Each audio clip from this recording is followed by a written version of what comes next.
Hello. তো শুরুতেই আপনারা যে সুন্দর ইন্ট্রো ভিডিওটা দেখলেন, মানে একটা গেমিং রুমের সুন্দর ভিডিও, যেটা হচ্ছে আমরা চাইলে কোনো ইউটিউবে একটা গেমিং রুমের ইন্ট্রো ভিডিও হিসেবে ইউজ করতে পারি, বা একটা সুন্দর রুম ডিসক্রিপশনের জন্য, গেমিং রুম না হোক অন্য রুমের জন্য আমরা এই টাইপের ভিডিও করতে পারি। সেটা কিভাবে পাওয়ার পয়েন্টের মাধ্যমে রেকর্ড করা যায় আজকের ভিডিওতে আমি ওইটাই দেখাবো। তো এর জন্য আমি গুগল থেকে এই ছবিটা সিলেক্ট করে নিছি, তো এটাকে জাস্ট আমি কপি করেই নিয়ে আসতেছি। আর নর্মালি আমি এখন যদি আমার পাওয়ার পয়েন্ট এটাকে পেস্ট করে দিই, এটা চলে আসলো। তো আমার প্রথম স্লাইডের মধ্যে ছবিটা ফুল সেট হয়ে গেছে, এই যে আমি সরাই দেখাইলাম যে এটা হচ্ছে, এটা হবে আমার ভিডিওর ফার্স্ট পেজ। সো বেসিক্যালি এটা জাস্ট আমার টেমপ্লেটে সেট আছে। এবার আমি একটা নিউ স্লাইড ক্রিয়েট করে নিব। নিউ স্লাইড ক্রিয়েট করার পর আমি জাস্ট এইগুলো সব রিমুভ করে দিলাম। আমি এখন জাস্ট এই ছবিটা এখান থেকে কপি করে এটাতে পেস্ট করে দিব। এইবার আমি ছবিটা সিলেক্ট করে নিব। সিলেক্ট করার পরে আমি এই যে উপর থেকে এখানে ট্রান্সপারেন্সি লিখব। সো বেসিক্যালি আমি ছবির একটু ট্রান্সপারেন্সিটা কমিয়ে নিতে চাচ্ছি যাতে আমার দেখতে সুবিধা হয়।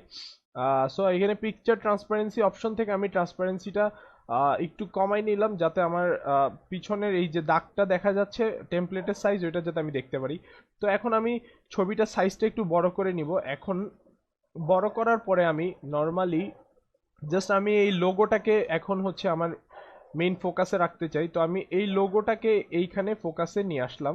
এটার জন্য আমি জাস্ট আরেকটু বড় করে দিই এটাকে। আমি এই যে এবার আমার ফুল লোগোটা হচ্ছে ফোকাসে চলে আসে। আমি এখন আবার ট্রান্সপারেন্সি নর্মাল করে দিলাম এবং এটা ক্লোজ করে দিলাম। এখন আমি আবার একটা নিউ স্লাইড ক্রিয়েট করে সেম ভাবে এইগুলা সব ডিলিট করে ছবিটা আবার পেস্ট করে দিলাম। এখন একইভাবে আমি এটাতে সিলেক্ট করে ট্রান্সপারেন্সিটা একটু কমিয়ে নিব যাতে আমার দেখতে সুবিধা হয়, সেটার জন্যই। এখন আমি আবার ট্রান্সপারেন্সি একটু কমিয়ে নেওয়ার পরে ছবিটা ট্রান্সপারেন্সি আমি এখন কমিয়ে নিব, যেহেতু আমার ছবির সাইজটা ছোট ছিল, তাই ট্রান্সপারেন্সি কমাতে একটু সমস্যা হচ্ছে। তো ট্রান্সপারেন্সি কমানোর পর আমি আবার জুম করে নিলাম। এইবার হচ্ছে আমি এই যে ব্যাকগ্রাউন্ডের ছবিগুলো এগুলো ফোকাসে আনতে চাচ্ছি। সো বেসিক্যালি আমি এগুলাতে জুম ইন করলাম। এখন আবার আমি আমার ট্রান্সপারেন্সিটা আগের মতো পজিশনে নিয়ে আসবো সেম। আবার আমি একটা নিউ স্লাইড ক্রিয়েট করলাম। এইখানেও আমি সেম ভাবে এগুলা ডিলিট করে আমি পেস্ট করে দিলাম। নাও আমি আবার সেম ভাবে ছবিটা সিলেক্ট করে আমি ট্রান্সপারেন্সিটা কমাই দিলাম। কমানোর পরে এইবার আমি চাচ্ছি এই ছবিটা থেকে আমার এই ডার্ট বোর্ড বা এই বেডের দিকে চলে আসুক। তো আমি জাস্ট জুম ইন করলাম। এখন হচ্ছে আমার এই বেডের নিচের অংশটুকু আমি দেখাই, তাহলে হচ্ছে একটা ফরমেশনে আসবে। সো বেসিক্যালি আমার এখন আমি এই বেডের নিচের অংশটুকু একটু জুম ইন করে দেখাইলাম যে আমার উপর থেকে এখন নিচে নামবে। সো আমার এখন আবার ট্রান্সপারেন্সি আগের মতো করে দিলাম। আবার জাস্ট ক্লোজ করে নতুন একটা নিউ স্লাইড ক্রিয়েট করে আমি আবার ছবিটা পেস্ট করে দিলাম।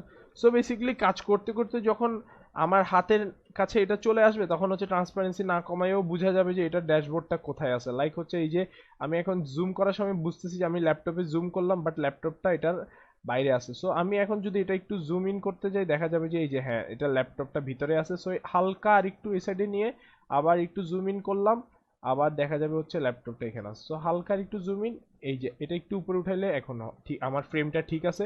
এবার আমি আবার একটা নিউ স্লাইড ক্রিয়েট করে আমি সব ডিলিট করে দিলাম। এটাকে আবার আমি পেস্ট করে এইবার হচ্ছে আমি এই সাইডটাকে আমি এটাতে ফোকাসে আনতে চাচ্ছি। সো এটাকে জাস্ট আমি এইখানে আনলাম।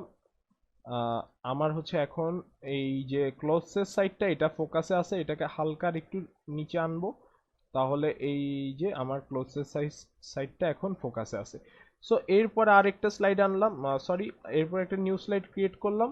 নিউ স্লাইড ক্রিয়েট করার পরে আমি জাস্ট কন্ট্রোল এগুলো ডিলিট করে কন্ট্রোল ভি দিয়ে আবার একটু জুম ইন করে নিই।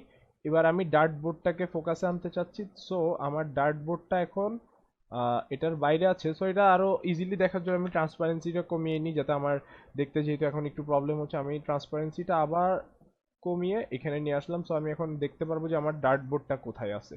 সো আমি আরেকটু জুম আউট করে এই যে ডার্ট বোর্ডের দিকে ফোকাস হইলো।